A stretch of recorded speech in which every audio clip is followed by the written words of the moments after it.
siratan mustaqim siratan ladzina an'amta 'alaihim ghairil maghdubi Jadi wal ladzi arsala riyah. Bismillahirrahmanirrahim.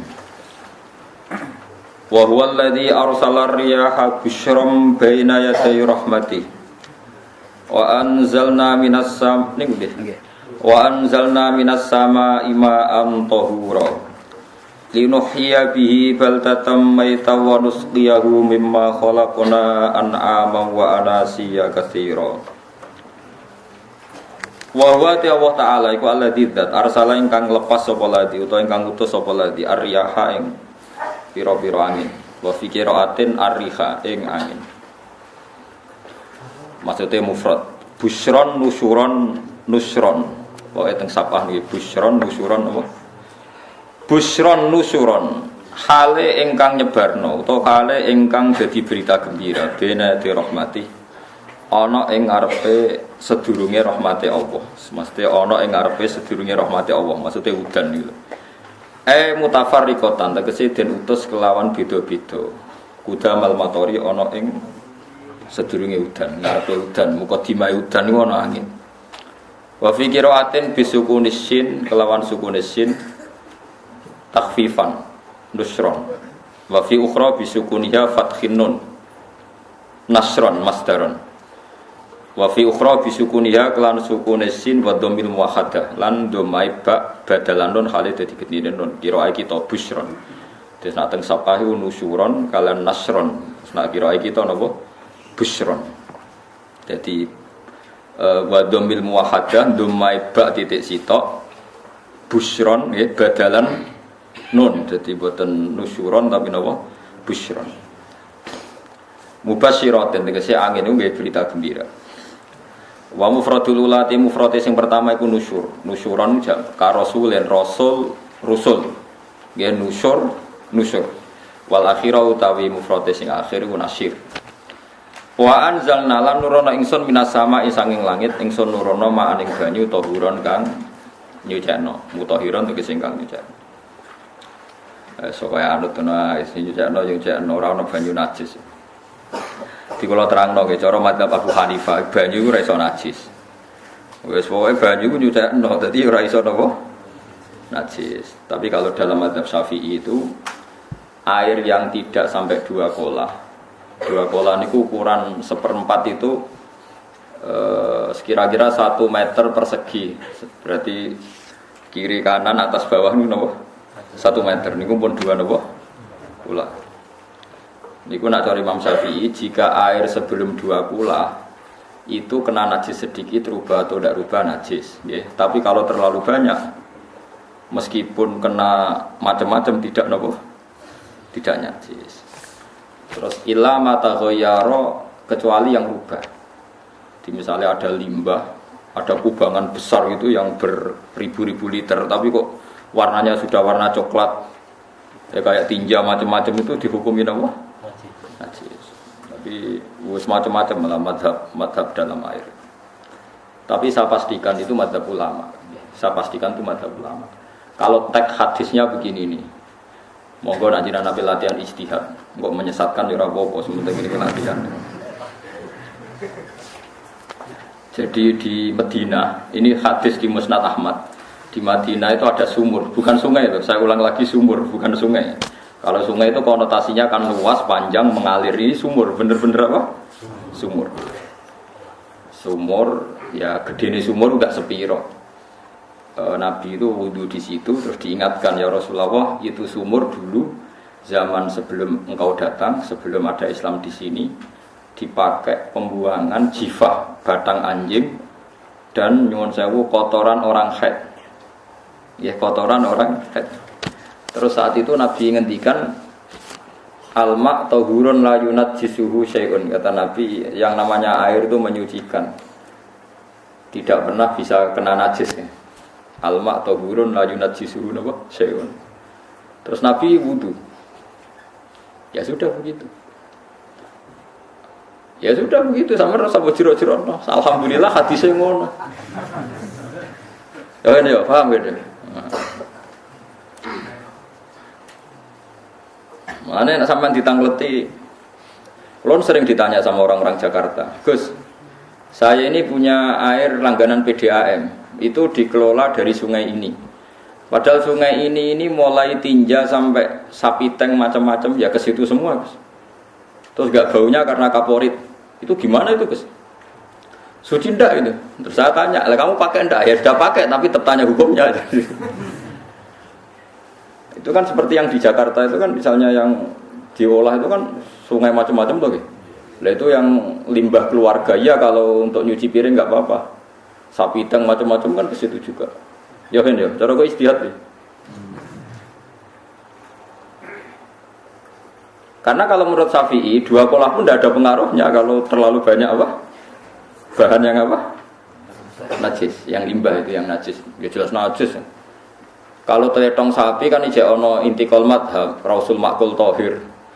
Kotoran hewan suci itu suci, masih banyak madhab yang mengatakan bahwa kotoran barang suci itu suci, masih bisa intikal. Kalau kotoran manusia itu lebih kriminal, nggak ada madhabnya itu. Jadi kotoran ini wedhus iku ono ulama sing darah suci, tapi nek kotoran rugen gak ono. Nah, itu kan repot. Makanya kata sebagian ahli hadis, sebaiknya hadis itu tidak usah diistihati, pokoknya Nabi ngendikan begitu, ya sudah orang terus ya sudah begitu. Paham ya? Terus seperti di sini misalnya yang di sini Gajah Wong itu kan atasannya sana mulai kali Code kan wong macam-macam. Mulai wong buang kotor air besar, air kecil kan lewat semua. Macam-macam. Makanya masalah air itu pokoknya sifatnya air itu ma'an tahura, sifatnya air itu mensucikan. Mensucikan itu 2 dalam mazhab Syafi'i itu. Air dan tanah. Ya, air dan tanah. Terus sama Abu Hanifah ditambah 1. Ini kalau sampai coba tidak apa-apa, api. Makanya kalau ada botol, cara kene apa Mus? Botol. Botol bangunan. Botol. Itu kan kebanyakan kan kadang kan tipak buahan pletong itu kan ya. Terus dipakai botol. Itu campur diulet-ulet. Terus jadi apa? Botol. Cara mazhab Syafi'i tetap najis, dipakai masjid tidak bisa karena sebagian bahannya dari apa? Najis. Cara mazhab Hanafi suci karena sudah dibakar. Karena api itu termasuk alat mensucikan. Alasannya Imam Abu Hanifah, orang yang fasik-fasik itu nanti disucikan pakai api neraka. Berarti api itu bagian dari alat mensucikan. Jadi misalnya Ruhin mau sholat dibakar, sholat suci gitu. Karena api itu mensucikan. Buktinya orang-orang yang masuk neraka nanti sebelum masuk surga katanya disucikan dengan api. Mana ada di neraka disucikan pakai air? Artinya kalau ada batu bata itu yang dipakai dari najis yang kemudian dibakar, itu berarti cara mazhab Hanafi suci. Alhamdulillah itu. Jadi kita bikin masjid nyaman karena bahannya dianggap apa? Suci. Lewat apa? Lewat apa? Api tadi dia dibakar. Tapi yang ngeri. Nggih.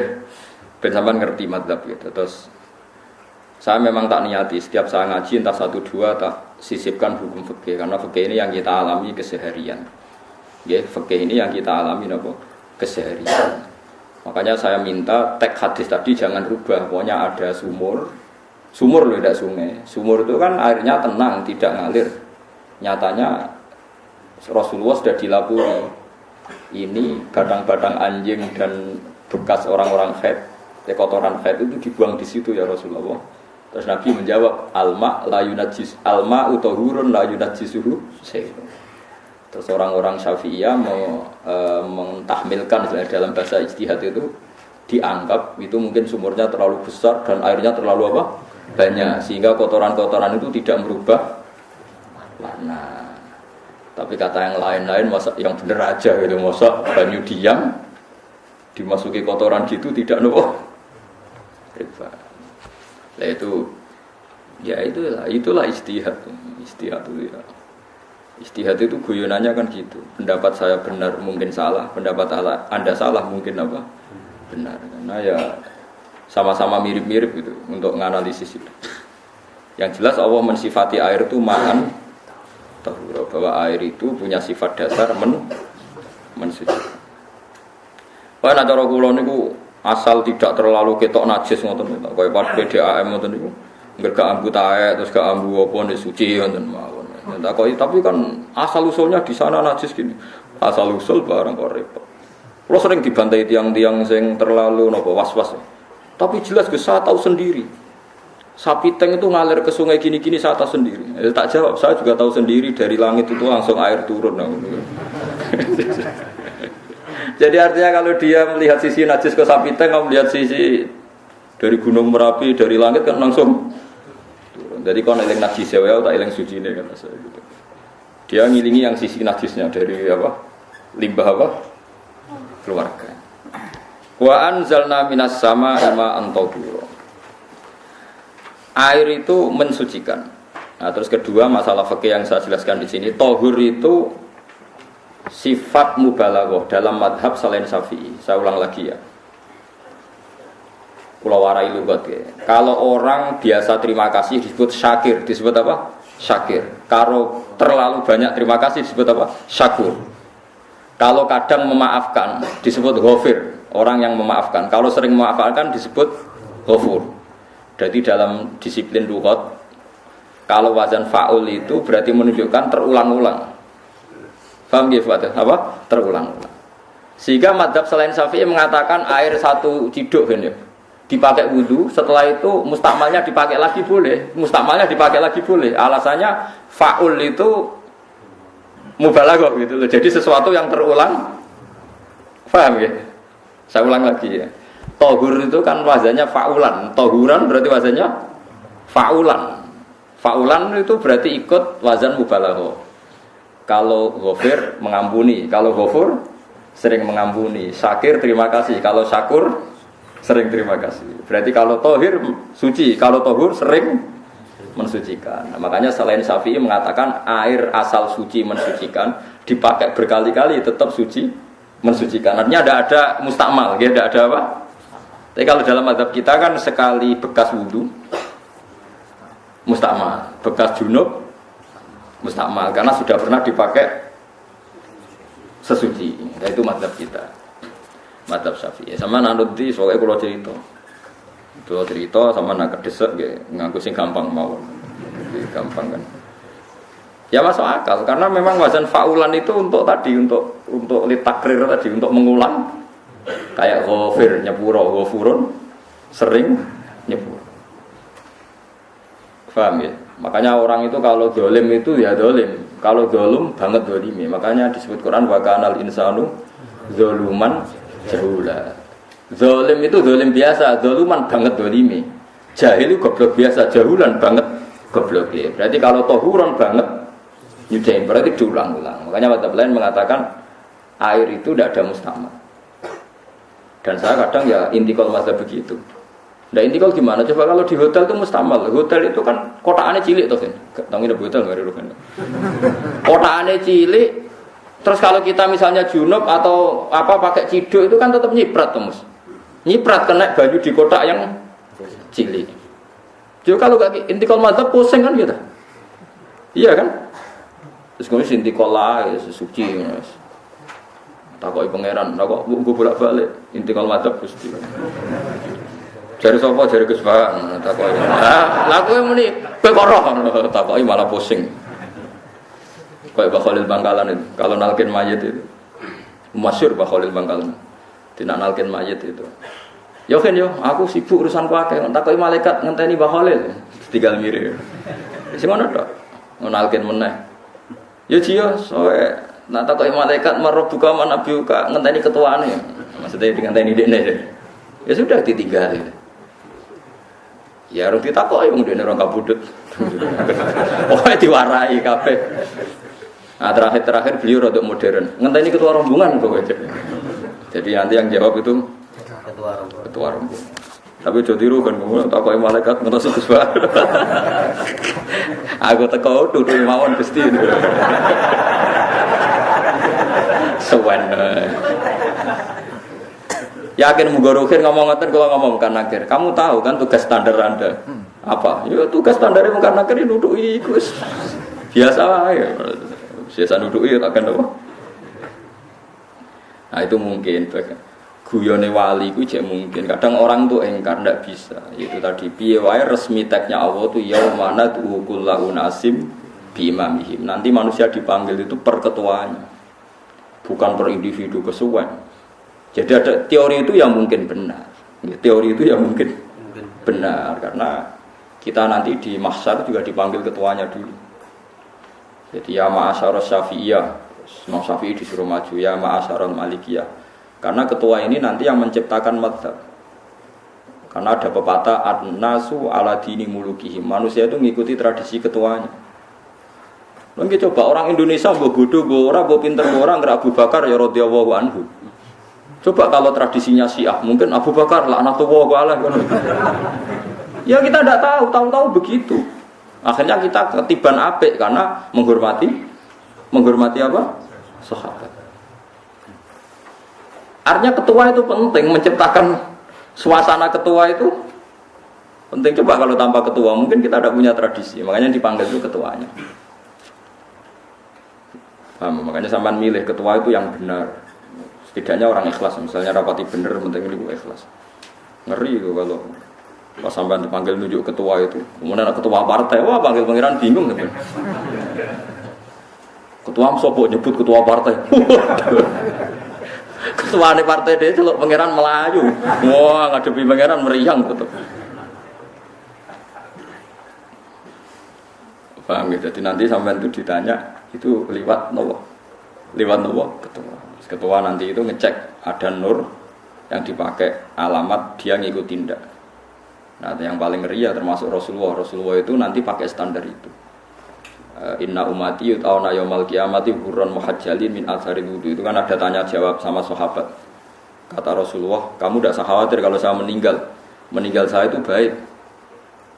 Hayati khairun lakum wa mamati khairun lakum. Saya hidup di antara kalian ya baik, setelah saya meninggal juga baik. Ya Nabi ya unik. Amma hayati fali asunna lakum as-sunnan. Kalau saya masih hidup berarti saya bisa meneladani kamu melakukan beberapa sunnah, beberapa tradisi. Sunnah itu tradisi. Jadi orang kudu artinya sunnah itu wajib atau sunnah. Buktinya di Quran ada sunnatullah latif sunnatullah fil ladzina khalau min qabl. Jadi sunnahnya tradisinya Allah menghukumi orang-orang dulu. Itu bisa orang benar, bisa orang tidak apa? Benar. Kata Nabi kalau saya masih hidup fali asunna lakum asunnan, saya bisa mentradisikan kamu beberapa sunnah, bisa wajib, bisa sunnah. Wa amma wafati ya khairun lakum. Kalau saya sudah meninggal nanti juga bagus. Mergo aku nak SK pundhut jare Nabi aku jejer pangeran.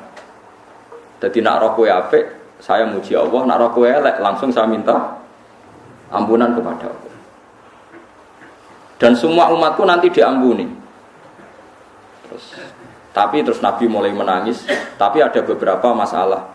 Ketika orang-orang itu ternyata umatku, mau saya ajak ke surga, kata Tuhan, kata Allah, innahum qad ahdatsu ba'dak. Mereka ini bikin aturan aneh-aneh setelah kamu Muhammad. Terus fa'aqulu suhqan ya sudah kalau gitu tak tinggal ke surga, tidak ikut masuk surga. Nah kemudian ulama berdebat ahdatsu itu apa? Ada yang itu bid'ah gitu. Macam-macam. Kalau ulama Sunni ahdatsu itu ya bid'ah ibadah mahdhah. Jadi misalnya orang melakukan sholat zuhur kok 6 rakaat itu kan wong nganggur papat tes kesel kok malam ini 6 itu. Utawa zuhur kok mau 3 rakaat itu kan ya itu bid'ah. Karena ibadah mahdhah. Tapi kalau masalah sosial itu fleksibel. Fleksibelnya adalah misalnya dulu Nabi naik unta, orang yang anti bid'ah juga naik Innova. Padahal dulu naik unta. Orang-orang yang poligami itu ya tidak nunggu istri pertama mati. Padahal dulu Nabi poligami setelah Sayyidah Khadijah meninggal. Ya mereka baik-baik saja. Alasannya poligami sunnah Rasul. Padahal nak detailnya sunnah Rasul poligami setelah istri pertama meninggal. Jadi kayak Rogen itu belum boleh. Istrinya kan masih hidup 2 dia.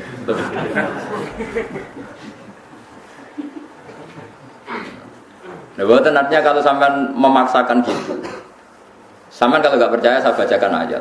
Wal khailah wal bighola wal hamira litarkabuha wazina. Kamu bisa naik kuda, naik unta, naik himar. Setelah kamu naik, dan kamu tenang di atas punggungnya, litastawu ala dzuri tsumma tazkuru ni'mata rabbikum idza stawaitum 'alaihi wa taqulu subhanalladzi sakhkhara lana hadza ma kunna lahu muqrinin.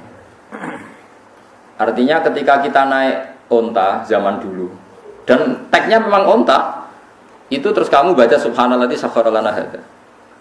Apakah sekarang kesunatan baca itu kalau yang ditumpai onta, sehingga kalau yang naik Innova tidak usah baca itu? Wah, aku numpakku ora onta kok dadi rasa maca subhanalladzi wa sakhkhara lana. Dhisik Nabi maca iku mergo numpake onta. Ya ngajak goblok bareng to, mosok masepuk kanthi. Makanya sensitif ya, bakas bid'ah Anda itu sensitif. Tidak usah dibahas, biasa saja. Nek senara cocok ya diem aja. Sudah senara cocok harus sampai ngelakoni tapi tidak usah komentar karena jelimet. Saya pernah ditelepon orang dimaki-maki. Orang Sidoarjo. Padahal orang Jawa Timur, ya aneh. Karena ada orang matur Rasulullah, namanya Abdullah bin Amr. Ya Rasulullah, saya ini kuat puasa terus. Kata Nabi, jangan puasa 1 bulan 3 hari saja itu sama dengan 1 bulan penuh. Karena 1 puasa sama dengan 10. Masih balelo terus termasuk menyangkut Quran.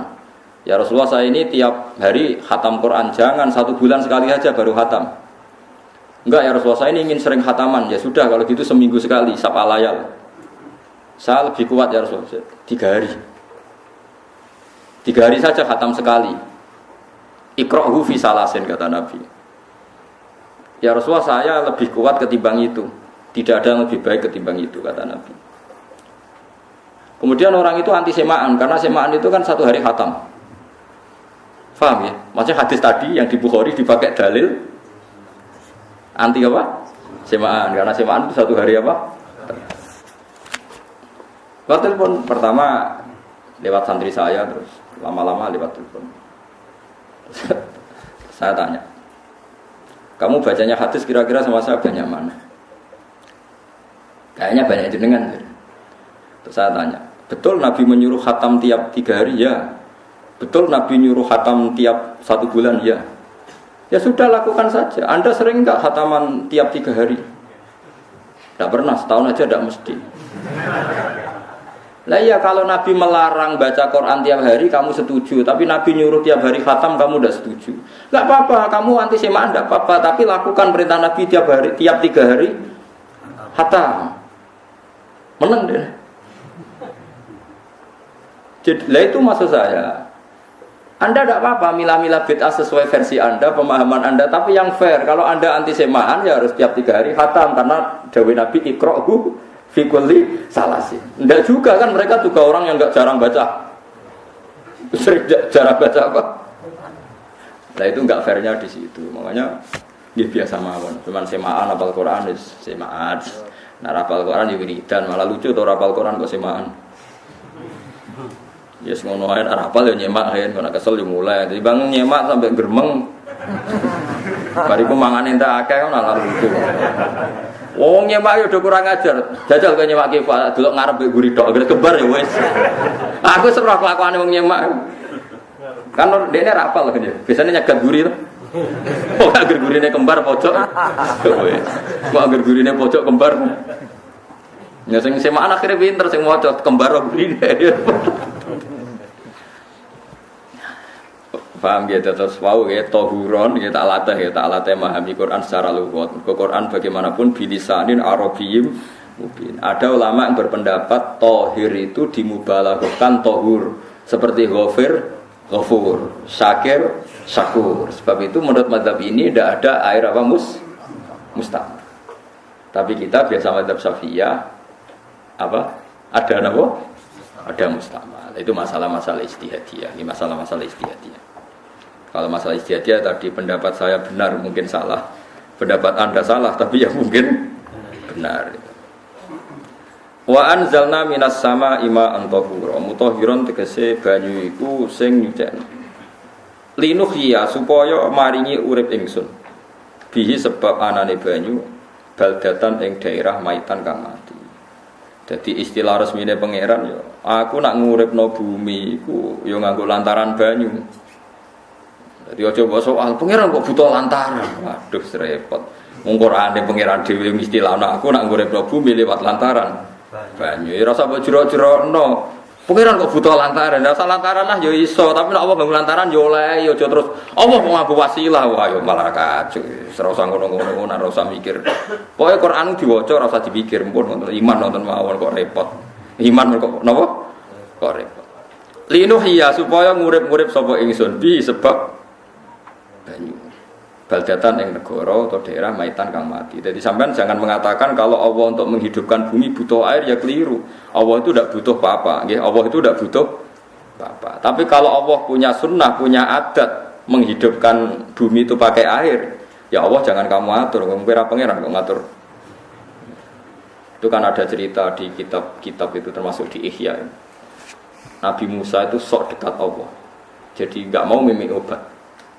Membuktikan bahwa Allah itu tidak butuh wasilah. Aqaqir itu maknanya obat-obatan yang dari herbal itu bahasa Arabnya apa? Al-aqaqir. Dia setiap konsultasi sama dokter disuruh minum herbal itu. Enggak mau dia. Enggak, saya akan disembuhkan Allah langsung, enggak usah lewat obat apa herbal katanya. Tiap dokter ditanya jawabannya sama. Oh, dokter goblok. Kamu belum tahu ya kalau Allah itu tidak butuh wasilah. Malah marah-marah dia. Akhirnya dia konsultasi langsung ke Tuhan. Apa betul ya Allah saya butuh minum aqaqir? Terus, lah kata dokter gimana? Karena herbal itu fungsinya gini-gini. Terus, Musa, sing gawe fungsi herbal ngono iku sapa? Nggih jenengan. Lah yo aku gawe fungsi ning ngono kowe ngombe kok ora gelem. Sing gawe ku ya aku. Jadi sing gawe bodrek ku nak kowe ngeluh, bodrek mandi sing gawe ku ya pangeran, rumangsamu sapa? Sing gawe ruhe nak bar kelon lega ya pangeran. Mangsamu sapa? Kemudian bujune ayu kan. Nah, sing wis pangeran ora usah aku isin gengsi, ora usah ngono. Kalau muni elek dibanding bojone ning swarga, nek ning dunya ya ayu, nguruhin ya diselera udarane.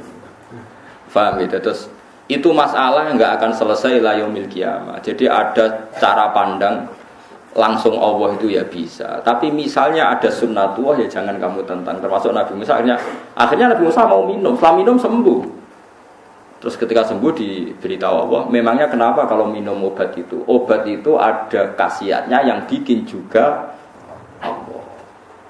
Kok kamu hindari itu alasannya apa? Yang bikin juga Allah. Makanya kalau kamu percaya wasilah, kalau terpaksa percaya, kamu harus yakin bahwa nomor satu adalah Allah Subhanahu wa Ta'ala. Kalau kamu takut orang itu syirik, ya gak apa-apa kamu lawan, harus kamu lawan. Memang selera kamu begitu. Kamu harus tidak usah ikut pakai, wong kamu khawatir, tidak apa-apa. Jadi sing khawatir sirik, ora usah nganggo ali-ali, ora usah nganggo akeh. Tapi sing seneng dagangan ya nganggo. Ora usah jimat-jimatan ya niati napa? Booming ngoten mawon niati. Niati tak. Kulo nu akeh larang sedurunge rame-rame akeh. Barang akeh kerame terus mboten kulo nggo. Darani murah repot. Nggih kula mboten sapa. Dulu akehnya bapak itu zaman Bapak Sugeng itu pernah ditawar ditukar mobil. Zaman itu mobilnya harga 60 juta. Dan itu wasiat bapak untuk saya. Saudara saya sepakat itu untuk saya. Dulu kadang-kadang tak pakai. Setelah akeh booming terus dikira ini yang gelondongan berapa kilo. 25.000 muruah camah cara Jawa camah tidak pernah tak pakai. Saya yakin ikut turun itu akeh-akeh yang mahal itu. Karena dikira yang produk ya yang masal itu yang itu. Paham ya, terus sampean biar tahu duduk perkara ini. Jadi tohur, ya tohuron itu sifat mubalaghah. Tapi kalau dalam mazhab Syafi'i tohur itu ismul alat. Jadi tidak maknanya mengulang-ulang sehingga Imam Syafi'i tidak membolehkan wudu pakai air apa? Mustahil. Lah menurut hadis kayaknya benar Imam Syafi'i secara lahir. Karena Nabi ngendikan sisa air wudu itu membawa dosa Anda. Kata Nabi, jika seseorang wudu maka kotorannya keluar dari ajfan, dari telapuk mata, dari apa, sampai keluar dari mimbaini adzofiri, sampai keluar dari bawah-bawah apa? Kuku. Sehingga kalau air ini sudah membawa kotoran dosa Anda, berarti air ini kan sudah menjadi air kotor. Andai kan Anda mukasyafah, maka air ini sudah penuh dengan kotoran. Tidak mungkin air yang sudah penuh kotoran dipakai wudu lagi. Itu cara berpikir Imam Syafi'i. Ya sampean ikut mana ya? Ya gampang kan kalau keadaan normal ya ikut Syafi'i, kalau air banyak, kalau tidak normal ya ikut mazhab yang lain. Kan gampang. Gitu aja kok repot. Ya itu pentingnya orang ngaji ya di situ itu harus banyak pilihan. HP kartune loro masa mazhab mesti itu. Nah, itu kan. Gitu. Ya pokoknya gitu.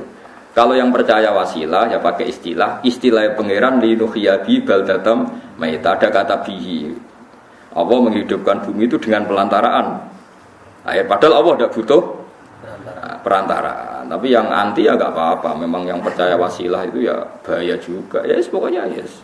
Sudah pakai 2 kartu apa susahnya tuh? Ya nggak apa-apa. Asal ada ilmunya. Ya tidak karena emosi. Memang ada apa? Ada ilmunya. Linuhyabi baldatam maita. Wanus qiyaku lan nyirami ingsun yastawi podo baldatam maita bitakfifi lan takfif maita maksudnya buatan mayita tapi napa maita yastawi podo fi ing dalam dawa maita napa mudzakkarum anasulan wa anas zakkarahu mudzakkarna sapa wa ta'ala ing dawa maitan bi tibari makani kelawan diitung tempat maksudnya maitan wanus qiyahu niku masalah nahwu lan nyiramno ingsun ku ing banyu ilma atrise banyu mimma sing perkara khalaqna kang wis gawe ingsun gawe siraman an aman ing pira-pira raja kaya kewan ibilan tegese unta wa bakaronan sapi wa namanan wedhus wa anasi lan pira-pira manusa kasiron kang akeh iki unike Quran kadang kewan mbek manusa iku dibakas dhisik kewane kok nek ndelok dosa mbek ora ya apik kewan tapi nek ndelok diakal mbek ora ya apik manusa tapi nek didelok manusa mbek kewan niku dosa ndi dosa manusa mulane nek salat istisqa iku kesunatane gowo kewan. Lho nggih tenan mboten guyon sampean delok kabeh kita fikih nak salat istisqa kesunatane iku wong kon gowo apa? Kewan. Tapi aja kethek lho.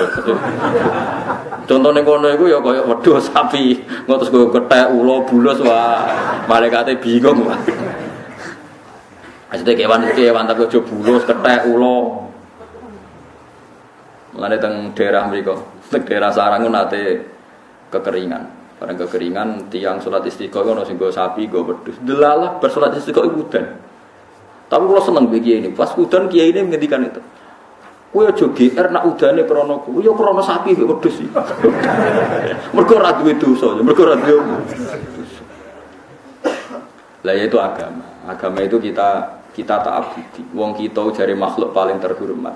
Tapi nyatane nak istisqa butuh bantuan kewan. Itu kesunatan istisqa ngoten to. Tem mriki ngoten mboten. Do nuntun wedhus lho. Napa? Mboten sing tek teng kitab-kitab Pak Sami to. Kan go kewan kan? Tapi ya saja kewan kok iso bayarno. Wah, lah nek wong pasar ngasem mbok gowo mulai ular kobra macam-macam malah repot. Ndak ini menunjukkan nggih karena manusia iku akeh dosa. Mulane jemben teng ora masar iku manusa ora kepengin apa kewan ora kepengin dadi manusa tapi manusa kepengin dadi kewan. Makanya nanti ketika ngadepi hisab gak kuat wa yaqulul kafiru ya laitani kuntu napa turaba. Maksudnya kuntu turaba ya Allah saya jadikan kewan sing di akhir segalanya didhawuhi Allah kuni turaban.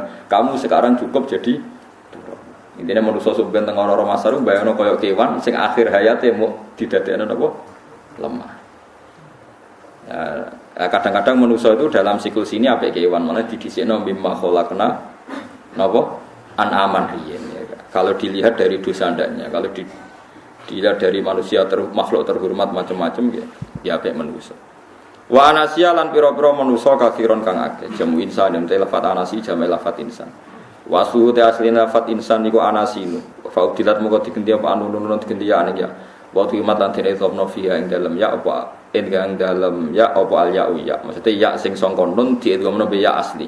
Au jamu insin di jamu lafat insin. Walaqad sarrafna lan teman-teman molak-malik ingsun to mutar-muter ingsun. Hu ing ma'il ma'atik sebane bainahum antarane wong akeh lihat zakaru supaya gelem eling sapa ngakeh. Asluhu ya tadzakaru.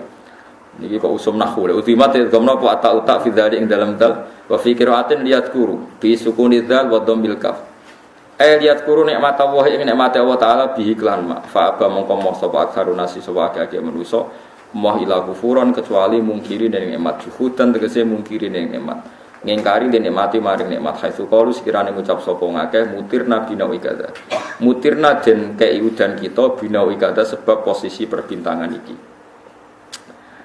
supaya kula warai iki sampeyan nak ketemu Allah ben selamat niku kula jamin lah nek ilmu kula ni orisinil Allah niku gak ada adat gak ada sunnah dalam bahasa Quran perkara iku ana alamate dadi misale ana mendung alamate napa udan terus Allah niku nggih damel sistem misale waladzi ja'ala syamsa diya awal qamara nura wa qaddarahu manazila li ta'lamu adadas sinina wal hisab. Sehingga di sistem itu kita tahu musim hujan itu misalnya musim ini. Kalau musim kemarau ini posisi bintang pas di sini. Sehingga wong Jawa sing goblok lah roh iki musim hujan iki musim kemarau. Kalau ahli hisab, ahli astronomi ngerti kalau matahari di sini berarti musim ini, kalau matahari di sini musim ini. Begitu juga musim panas, musim gugur macam-macam. Itu kita tahu itu sunnahnya Allah dan itu yang bikin Allah, kita tahu. Tapi sekali ada hujan kok kamu bilang begini. Wajar udan deres wong rendeng. Itu Allah tersinggung. Karena kamu nganggep udan itu jasane rendeng, ora jasane pangeran. Gak repot ngadepi pangeran. Ya memang begitu. Karena ininya Allah manusia itu punya dua kecerdasan. Kecerdasan yang diciptakan nubuwah yaitu akidah dan kecerdasan yang diciptakan sains yaitu pengetahuan. Itu ininya Allah. Jika menyangkut hisab dan ru'yah yang diperdebatkan oleh Muhammadiyah itu sebetulnya juga masalah sepele. Masalah sepele itu begini. Siapa sih yang mungkiri hisab? Wong hisab itu ya nasib pangeran li ta'lamu adadas sinina wal hisab. Siapa sih yang mungkiri ru'yah? Wong ru'yah itu hadis sahih. Yasumu li ru'yati wa aftiru li ru'yati. Fa in humma 'alaikum fa'akmilu iddata sya'ban salasina yauma. Jika kamu ragu ya ikmal. Ikmal itu menjadi 30 hari. Sekarang sampean saya tanya, ikmal 30 hari itu dari hisab apa ru'yah? Hisab kan namanya ikmal itu pakai saiki wis 29 nak ben ikmal 30 lho ikmal itu ru'yah ta hisab bisa. Jadi apa susahnya sih pakai dua ilmu itu? Tapi sekarang jadi politik identitas. Pokoknya kalau ru'yah itu NU, kalau hisab itu ya terus dijak goblok bareng kan gitu. Mulane susah jadi ulama. Mergo dijak goblok nih. Ya sama seperti kunut ndak kunut. Saya Muhammadiyah itu lahir tahun 1912, NU 1926. Orang tahu semua sebelum itu zaman Madzhabul Arba'ah Abu Hanifah itu tidak kunut, Imam Syafi'i kunut. Terus kamu bilang Syafi'i NU Abu Hanifah Muhammadiyah. Memangnya Imam Syafi'i tahu roh Islam? Jadi kita yang ulama itu biasa saja karena melihat Imam Syafi'i itu kunut, Abu Hanifah tidak kunut. Tahu-tahu sekarang jadi politik identitas kalau kunut itu NU tidak kunut Muhammadiyah. Memangnya Imam Syafi'i tahu dadi roh Islam ning PBNU sing liwat ahwa kan mboten ate. Jadi kalau ulama itu lebih sederhana cara berpikir. Ya sudah, hisab itu ilmunya Allah, ru'yah ya ilmunya Allah. Jadi misalnya dagang dihitung, kalau dihitung itu rasional berarti sain. Kalau tidak dihitung kok badhe jenenge kejutan ya kan kita pernah ngalami semua. Kita pernah ngalami dua-duanya kan. Dihitung ya pernah laba, kejutan ya pernah. Musim sulit dagang rugi ya biasa, kecengklok rugi kebodhon biasa sama pernah anggap aja kalau rutin namanya sains sesuai hitungan pengetahuan. Kalau model ngono kejutannya selesai kan. Kok dibenturkan? Kejutan sama rutin itu absolut mana? Akurat mana? Ya ngajak goblok bareng. Paham iki biasa mawon wong sing seneng ilmu itu ben biasa roh dojo ben. Ya ben biasa. Nah sekarang itu usum, anti ilmu itu usum. Yang usum sekarang itu politik nopo identitas.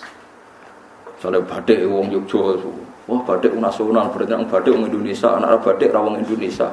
Jadi batik nopo pakaian nopo nasional.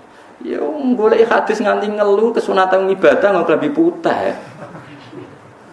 Orang kesunatan ibadah nggak lebih nopo batik. Tapi nak kowe wong alim ben diarani klambi putih gak wajib, kudu kadang-kadang nganggo batik, nggo nunjukno nak nganggo putih. Saya tuh seingat saya belum pernah ngaji gak pakai baju putih. Karena pikiranku sudah sering ditanya, Gus kowe wong alim ra tau jubahan. Nah jubahan kowe wong Arab.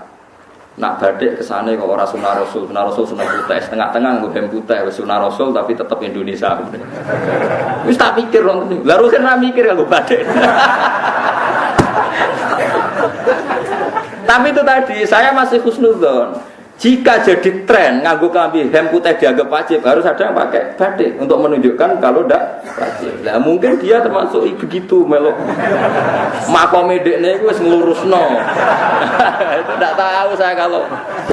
Oh itu berarti sudah tinggi kelasnya sudah. Jadi menurut saya tengah-tengah ya pakai hem putih kalau sholat. Tengah-tengahnya adalah nak jubah terlalu Arab. Nak batik be Nabi ngendikan kesunatane ibadah itu pakai putih. Nganggo mori kok mati ya sudah hem, sudah tengah-tengah. Menurut saya, sama ndak harus ikut saya.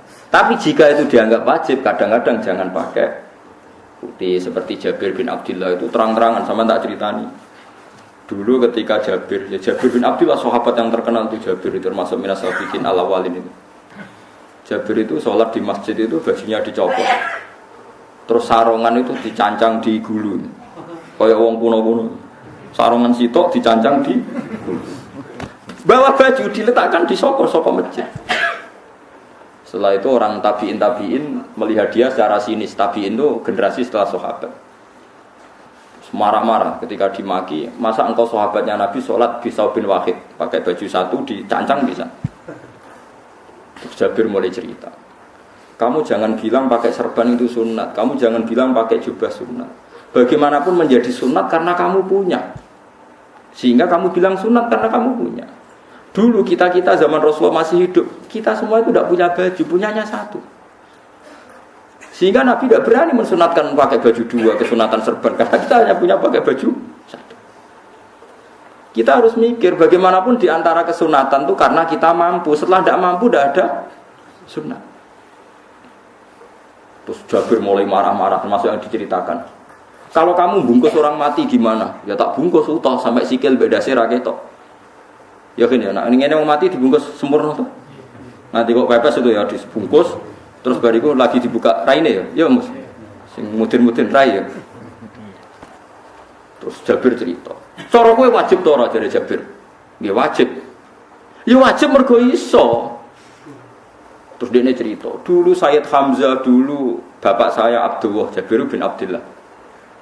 Itu saking enggak adanya baju. Itu nak ditutup sirahe mbek sarong, mboten kafan.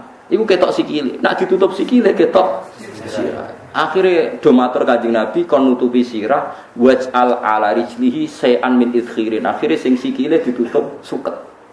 Saking gak anane baju. Kowe saiki Islam wis jaya kecangkeman sithik-sithik muni sunat wis dimaki-maki wis. Wis meneng aja. Terus terakhir ngendikan ngene. Aku nglakoni iki liyaronil ahmaq misluk. Pancen tak jarak aku salat ngene iki bento-bento kowe ben roh. Nak dhisik sejarah Islam ngene iki. Liyaroni al-ahmaq misluk. Ahmaq itu bento sing level tinggi, medium. Itu ulama betul ya begitu. Saiki wong Islam jek tuku kurma gampang.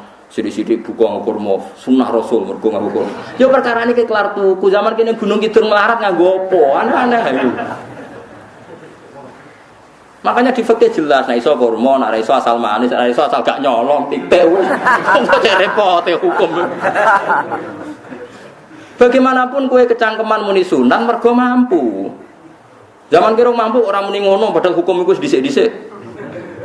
Hukum itu baru apa sudah kemarin-kemarin? Wis meneng ae. Kulo wis sering. Ngger kulo kan kiai, nggerbut poso sering sowan kathah. Kadang sing sowan kowe mlete di bang kula. Gus kurma Gus, nggo apa? Nggih sunah Gus. Ah sunah mbahmu pangan kowe ya. Oh kiai kok warai ra sopan. Aku tak buka aku tegan. Wah aneh-aneh yo. Namun ini sunah dia ora usah kecangkeman. Lagi buka kurma pirang tahun, lebih kali tahun Gus. Umur piro? 40 Gus. 38 tahun gak nggo sunah lagi 2 tahun gegere gak karuan. Biasa saja. Dulu Nabi biasa. Nabi kalau zaman ngendikan ngeper sampai 4 kali. Kalau gak mampu ini, kalau gak mampu ini. Nabi kalau ngendikan ya gitu sampai diulang-ulang. Karena Nabi tahu tidak semua umatnya gampang mendapatkan itu. Misalnya kafaroh puasa 2 bulan nuntut, kalau udah bisa ngasih makan orang miskin sekian, kalau udah bisa gini sampai habis. Kulo ma'rufin sedekah, kalau udah bisa ya Rasulullah firsana satin, sampai ludus gak usah sikit tamrotin. Kalau gak bisa fabi kalimatin thayyibah, cangkem sing apik. Nek ra iso sementing aja merengut. Terakhir walau bitol qatin apa? Wajin. Itu lama mewarisi sekian kebaikan yang diajarkan Nabi, terus dipatenkan satu ngel-ngel wong akeh. Kono apa ngekek kurma yo khutbah bareng. Wes pangan dhewe entekno. Ya ana sing sabar, wis kula tobat Gus mun mboten ngomong-ngomong ngono ya. Iki biasa saja kali min sunnah-sunnah itu biasa saja. Dawe Nabi wal qasda tabluhu. Kamu itu yang biasa saja. Biasa itu ya standar saja. Ya biasa. Jadi Nabi dulu kalau melakukan sunnah itu biasa. Sunnatun sanaha Rasulullah sallallahu alaihi wasallam. Ini sunnah yang dilakukan Nabi. Tapi di luar yang azimah. Azimah itu yang wajib atau fardu ain itu sahabat biasa. Karena bagaimanapun kita bisa begini karena mampu. Seperti Jabir tadi, orang bisa sholat pakai serban, pakai jubah karena mampu. Zaman Nabi awal Islam. Sama lihat Bilal, ada nak belodor gitu tuh. Sama lihat film Umar atau film-film Bilal. Itu memang nyata dulu itu la yajidu ahaduna illa sauban wahidan. Tidak ada yang kecuali punya baju apa. Sama dulu film-film, mulai versi seneng kitab sampai versi film itu sama. Bilal nak adzan ya blodor, ora adzan jeblodor gak sopan. Memang ya duwene klambi mau sitok iku. Adlok ceritane Sa'laban, bar salat salam langsung melayu. Berkali-kali agar bersalam melayu. Jebule apa kita ya Sa'laban bersolat orang witir melayu kenapa? Maksudnya takoki ya Rasulullah, takoki Nabi. Sa'laban kata sahabat-sahabat kowe nak salat bar mulai langsung melayu. Ya Rasulullah, kami kula namung setunggal, istri saya di rumah aja utuh. Iku saking tidak adanya baju. Ya saiki nang sunatno kon. Ya begitu. Makanya ketika ada Sayyidina Umar idza ausa Allah fa ausiu. Nanti kalau sudah jembar ya jembar. Nak lagi ruwet ya ruwet. Ya sudah biasa saja.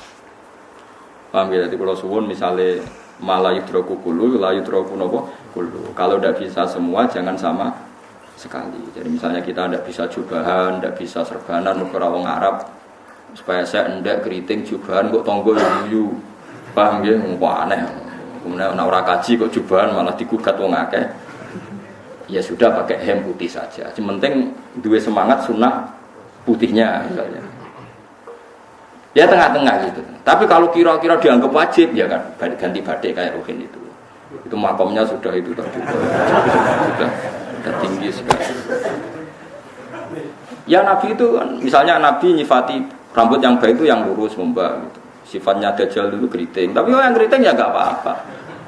Bukan berarti wah keriting mirip Dajjal ganda gitu. Ya itu kan Allah menunjukkan kekuasaan. Nanti kalau Allah bikin lurus semua dikira enggak mampu bikin yang keriting, ya sudah dibikinlah yang keriting. Ya sudah gitu biasa saja buatan berlebih. Paham gitu. Jadi Nabi itu kalau ngendikan seingat saya ini hafal banyak hadis. Kalau ngendikan lu sampai berkali-kali.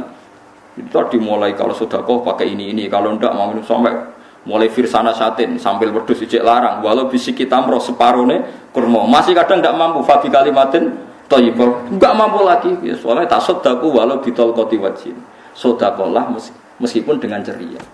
Itu sirinya kenapa saya ngaji guyon. Karena paling ndak ceria itu happy. Coba kalau saya ngaji merengut, menang terus ketok nyesal. Terus sing ngaji kan mikir, Gus bak kurang apa? Kita ngaji ku ono sing kurang. Terus sing kedunya nafsir wah paling kurang sangune. Jadi repot. Mulane kula ngeten wis tak pikir, mangsa ora tak pikir. Guyon kula mek sampean nangis mbon ndi ganjaran akeh ndi. Mergo guyon kula bilmen nangis sampean mikir utang. Jadi terakhir sedekah talqati wajhin, wajah yang ceria, yang happy. Kowe iki happy kan yo seneng, paling gak mikir nasibe kan. Kiai iku happy sebenarnya. Jajal misale kiai kok rugen sumpek. Maca kukar-kukur, bariku amok. Bariku kukur-kukur meneh. Kan wong mikir. Waya tanggale bayar opo piye kredite. Apa wayahe ditarik sepeda motor. Kan orang terus menafsirkan macam-macam. Sing elek sing wong alim oleh nafsiri paling terkipe ra iso. Wah, paling elek.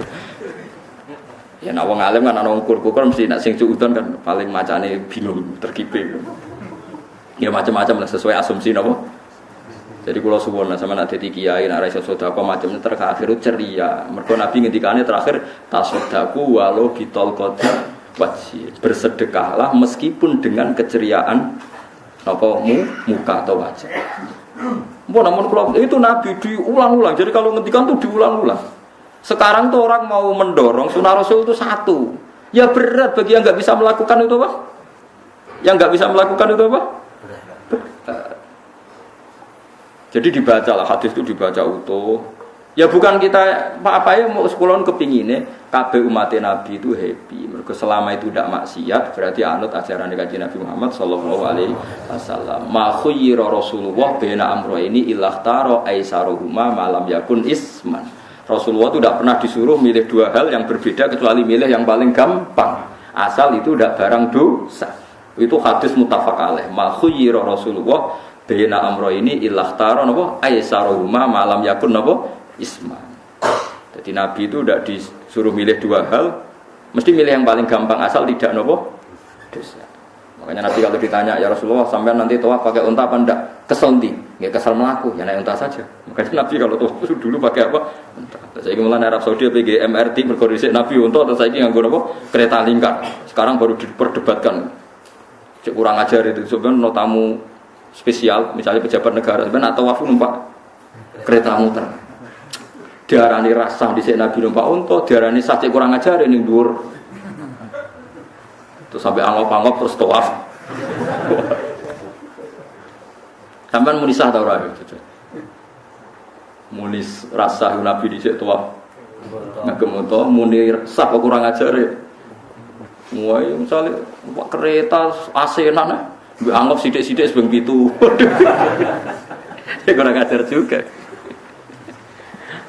Saat ini lebih diperdebatkan, tapi ya mbak, sing bakas ngono ben ngerti hukum sampean, ben ora anak kiai iku bingung, ulama yo mikir hukum. Iku ketok ceria kalau sampean ora bingung ora ceria.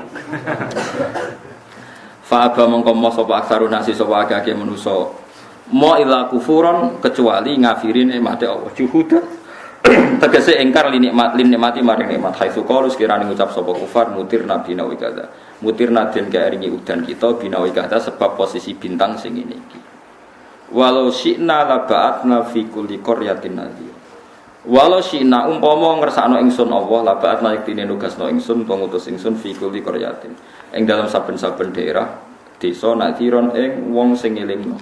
Umpama Allah ngersakno kabeh desa yo di nabi, tapi kok kakean nabi malah repot kan. Yukhawifu kang ngekeki peringatan sapa nabi ahlaha ing penduduk Qarya.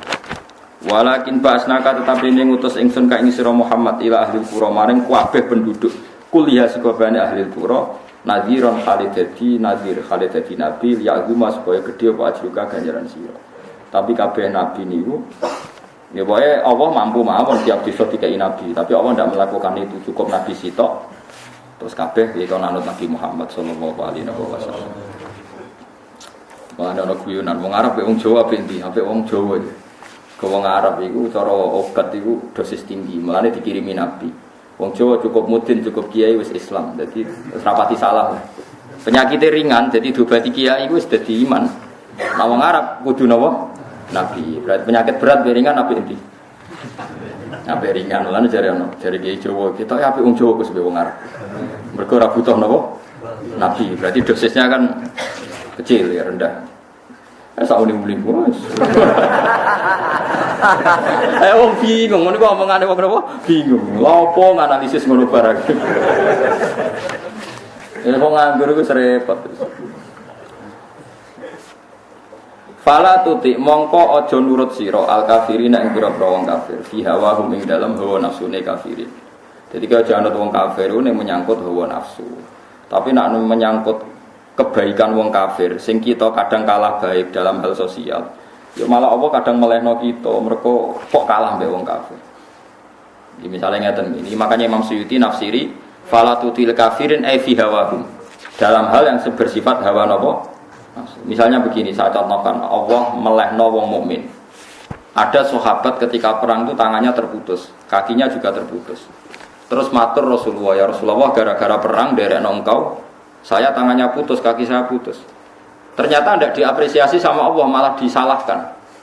Gini kok Allah terus nurono ayat iyam saskum korhun faqad masal qauma korhum mislu. Jika Anda luka karena perang, orang kafir pun luka. Wong kafir wong gento wae wani luka demi kekafiran, kok kowe wong Islam jadi demi Allah ora wani luka. Jika masyhur di kalangan para ulama, nanti setiap kebaikan itu dibandingkan kezaliman. Ya saya ulang lagi, nanti setiap kebaikan itu dibandingkan kezaliman. Misalnya kita jadi kiai ora enak ra gaji tetap. Tepak-tepakan, kadang untuk duit, kadang ora. Enak jadi PNS gajinya tetap. Nanti kita disalahkan Tuhan. Pedagang narkoba itu gajinya juga enggak tetap. Risikonya tinggi, ditangkap polisi, hukumannya mati, itu saja berani. Kowe ngiyai trimo ngono ra wani. Kowe tahajud kanyeben, bengi-bengi tangi tahajud kanyeben. Tukang maling ayam bengi-bengi tangi nyolong. Risikonya tinggi ya anyep wani. Jadi nanti kowe di depan Tuhan dimaki-maki, kesalahan kita akan dibandingkan kezaliman. Lan ana wong saleh diutangi dhuwit ora oleh medhit, sebenarnya dibandingno. Maling mbek maling utang-utangan wong saleh ora utang-utangan. Ya memang begitu. Nah itu yang dimaksud ayat intakunu ta'lamuna fa innahum ya'lamuna kama ta'lamun wa tarjuna minallah ma la. Jika kamu merasa sakit karena berjuang demi agama, orang-orang zalim juga sakit karena kezalimannya. Toh mereka berat. Coba jadi kiai badan narkoba risikonya tinggi mana coba? Risiko jadi badan narkoba, antar geng narkoba juga musuhan, takut ditangkap polisi. Jadi kiai paling ngomong kasut sidik-sidik, paling mau ngerasani. Kiai soalnya ngomong tok, iso nglakoni, paling gitu. Kode kiai ini paling kasut. Ya sidik-sidik lah, paling seret. Kalau badan narkoba gak cocok, nembak. Karena rivalitas mereka ekstrim. Sehingga kalau sampai cemen jadi kiai nanti ya diingatkan Allah dibandingkan orang apa? Jadi eling-eling itu. Terus semua kesalahan kita, loyalitas kita pada agama nanti dibandingkan orang zalim karena mereka loyal sama pekerjaannya, sama kezaliman. Enggak terus preman-preman nak belani konco wani mati. Kadang kiai santri belani kiai ini rapati wani mati. Repot preman-preman nak tobat wis repot. Kulo nu rada nyesal mek tobate preman. Nah ana preman teng perapatan tobat. Niku terus ning masjid men itikaf terus mbek wong sopan. Niku ora pas sajane. Nah tobat itu tetep ning perapatan. Sing dhisik ganggu wong disingkirno. Jadi ku tobat tenan sehingga dhisik perapatan sing gawat dadi gak gawat. Mergo sing preman gawat diganti preman sing lunak. Ora terus ning masjid ya sing iki tetep diganti generasine ora. Mestine maksudnya mesti ora kok terus elek mboten mestine tobaté ngoten niku. Sayyidina Umar itu dulu itu menakut-nakuti orang Islam. Angger ana ndekne wong Islam wedi kabeh. Terus Abu Bakar yo wedi kabeh wedi. Suatu saat Rasulullah mlaku-mlaku ngerti Umar gelut ning ukat, menangan.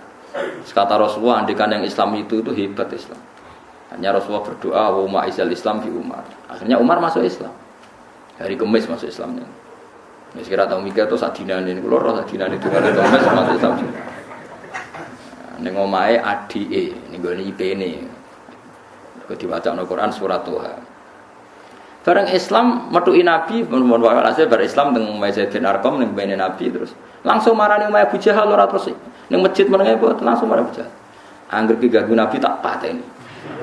Bariku marani Abu Jahal. Aku saiki wis Islam iki ganggu Nabi tak pateni. Gentenan wong kafir sing dhelik. Paham ya? Jadi enak maksudnya. Lah misalnya terus Umar jadi sopan santun terus ketemu wong dilo, ketemu Abu Lahab monggo dari akhir. Artinya enggak ada perubahan kan. Lan Rukin mantan preman mboten kok tobaté ning kene ora roh. Mboten nek harus kiai dene. Mestine ngoten. Makanya Wahsy itu yang bunuh Sayyid siapa? Hamzah. Karena dia disuruh Hindun itu istrinya Abi Sufyan itu. Itu setelah membunuh Sayyid Hamzah dan dia Islam. Dan Nabi tidak siap melihat wajah Wahsy. Sumpahnya Wahsy apa? Saya bersumpah akan membunuh orang paling dibenci Rasulullah. Sebagaimana saya pernah membunuh orang paling dicintai Rasulullah. Terus tobatnya dia mateni Musailamah al-Kadzdzab. Wong sing ngaku Nabi ngarang Quran. Itu sing mateni sinten? Wahsy. Jadi Wahsy sebagaimana aku pernah membunuh orang paling dicintai Rasulullah, tobat saya membunuh orang paling dibenci Rasulullah. Ya misalnya terus wasi tobat, sampean nyapu masjid. Terus gak duwe selera tarung. Zaman kafir tarungnya tenanan, bareng Islam menyapu masjid. Bariku ngiseni jedinge. Bareng jak perang wedi wae repot. Ya niku ide kula tapi ora bisa kowe lakon. Nek mau cerita ilmu, sampeyan ora kudu nglakoni. Ya tunggale wong preman brak-brek. Blonjo narkoba entek akeh dilakoni, nggo judi diakoni. Sewengi orang preman itu kalau judi 2 juta 3 juta. Bareng tobat ngleboni masjid 10.000. Padahal dunyane jek akeh. Mestine tobat yo. Saya zaman judi semalam 3 juta. Sekarang kalau pengajian atau ke masjid semalam 3 juta 100 lah minimal diluwei. Ora malah pas tobat nglebokno amplop masjid yo 10.000, kadang 2.000. Repot-repot. Tapi ya apik tobat. Nanti kita cerita. Tidak begitu, mestinya berbanding. Bang nek sampean tak kok tobat itu cara ulama nggih ngoten niku berbanding. Mulane riyen Khalid bin Walid itu jadi panglima perang Islam itu. Saya masih ingat makalahnya Khalid bin Walid. Fakama anni aktsartul qatla fi kufri aktsartul qatla fi Islam. Dulu ketika saya kafir adalah sangat banyak membunuh orang Islam. Perang Uhud kalah itu karena panglima orang kafir adalah Khalid.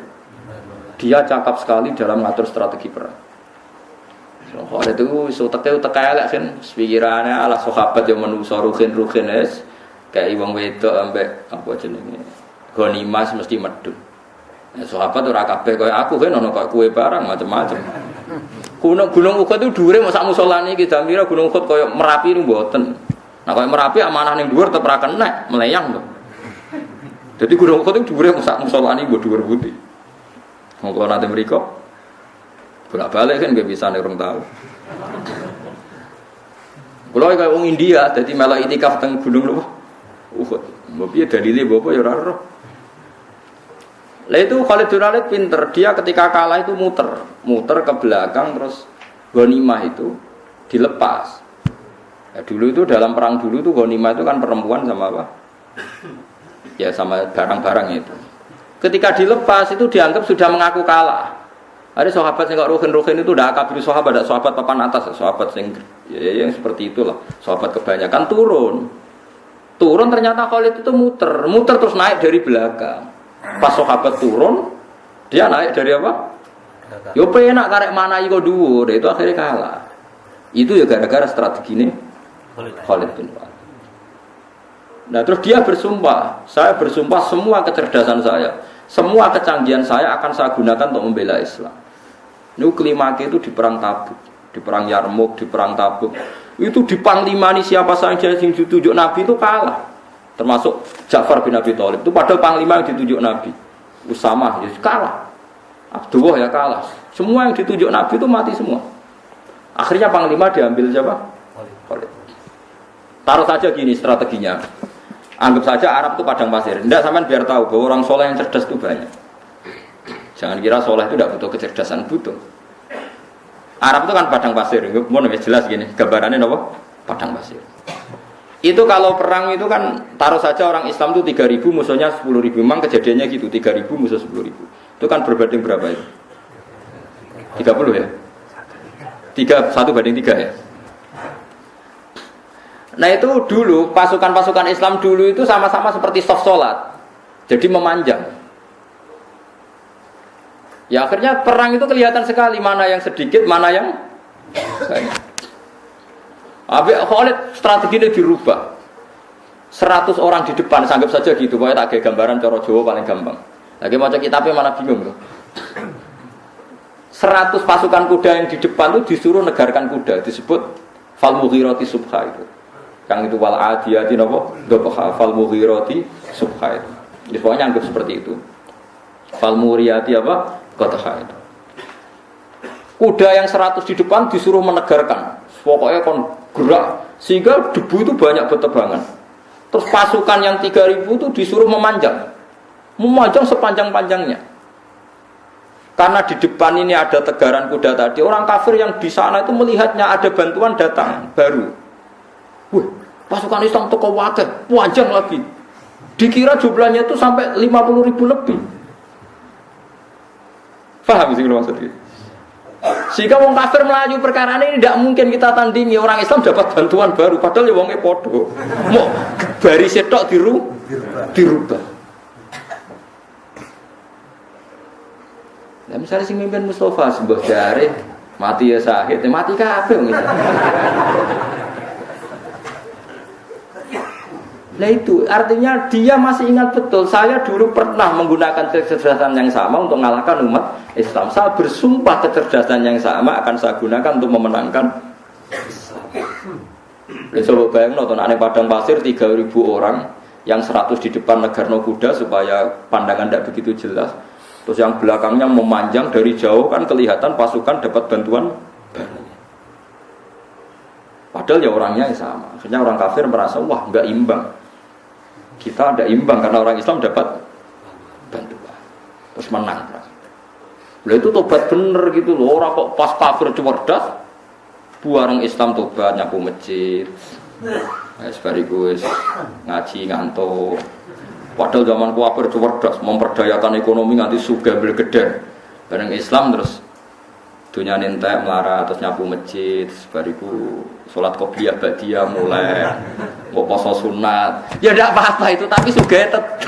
Kok zaman kafir sugih, zaman Islam kirim, zaman Islam ya sugih. Terus kecerdasan dan hartanya untuk liizatil Islam wal muslimin. Mestinya, tapi ya nggak apa-apa kalau ada tobat model gitu ya tidak apa-apa. Ojo terus dari Gus Pak ngono kok elek ya ora, nek jenenge tobat mesti apik, tapi nggak fair itu loh. Maksud zaman nakal serius, zaman tobat sekenanya itu kan fala tuti mongko joto atsira al kafirin ing pira-pira kafir fi hawahum ing dalem selera hawa nafsune wong kafir. Wajahidhum lan merangi sira hum ing kufar. Merangi maksudnya berjuang bihi kelawan Quran. Mate hujjah. Uang iku nak merangi wong kafir nganggo Quran, ndak mesti perang iku nganggo pedang. Ini jelas kita pilih wajah itu bihi ebil Quran. Maksudnya perang nganggo Quran itu kita melatih argumentasi atau hujah yang dengan hujah itu jelas-jelas ketok benernya agama napa Islam. Wajah lan merangi sira gum ing kufar bi lan Quran ayat Quran itu Quran jihad dan kelawan perang atau kelawan jihad kelawan berjuang kabiran kang gede. Wa wa ta'ala wa alladzi zat maraja ingkang lepas sapa Allah al-bahraini ing dua laut. Arsalat sing lepas sapa wa ta'ala guma ing al-bahraini mutajawiro ini hale berdampingan. Hadza utawi iki wa abdun iku banyu sing banget segere, banget manise, banget segere. Furaton terenak diombe, sadidul udhubah dikse banget manise. Iki kono nak manane mudah diminum. Wa hadza utawi iki ku milkhun iku banyu asin, ujajun tur banget paite. Sadidul muluhah tegese banget paite. Tapi wasemono sungai sing gampang diminum. Misalnya sungai Komerapi sing napa gampang diminum maksudnya buatan pahit. Ketemu laut sing banget pahite meskipun banget asine. Apa hakikate gawe wajah alalan gawe sapa Allah taala bina guma antarane banyu sing napa tawar lan banyu sing asin.